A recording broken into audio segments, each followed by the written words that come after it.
Alright. That was chapter 23, talks about Sarah's death and burial. Sarah lived 127 years. These were the years of the life of Sarah. And Sarah died at Kiriath Arba, that is Hebron today in the West Bank, Palestinian territory, in the land of Canaan, which is Israel today. And Abraham went in to mourn for Sarah and to weep for her.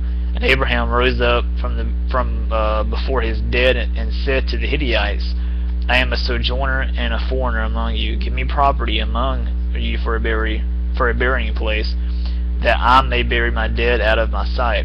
The Hittites answered Abraham, Hear us, my lord. You are a prince of God among us. Bury your dead in the choicest of our tombs. None of us will withhold from you his tomb to hinder you from burying your dead. Abraham rose and bowed to the Hittites, the people of the land, and he said to them, If you are willing that I should bury my dead out of my sight, hear me and entreat for me Ephron the son of Zohar, that he may give me the cave of Machpelah, which he owns. It is at the end of his field. For the full price let him give it to me in your presence as a property for a burying place. Now Ephron was sitting among the Hittites. Ephron the Hittite answered Abraham in the hearing of the Hittites of all who went in and at the gate of the city, No, my lord, hear me.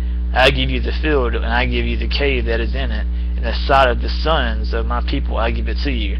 Bury your dead. And Abraham bowed down before the people of the land. He said, Ephron in the hearing of the people of the land, But if you will hear me, I give the price of the field, accept it from me, that I may bury my dead there. Ephron answered Abraham, My lord, listen to me. A piece of land worth 400 shekels of silver, what is that between you and me? Bury your dead. Abraham listened to Ephron, and Abraham weighed out for Ephron the silver that he had named in the hearing of the Hittites, 400 shekels of silver, according to the weights current among the merchants.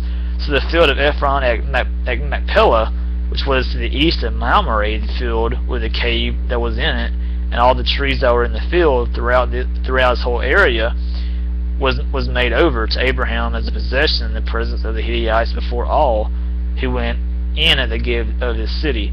After this, Abraham buried Sarah his wife in the cave of the field of Machpelah east of Mamre, that is Hebron today in the West Bank, in the land of Canaan, which is Israel. The field and the cave that is in it were made over to Abraham as property for a burying place by the Hittites. So that's in chapter 23. We'll be right back with chapter 24.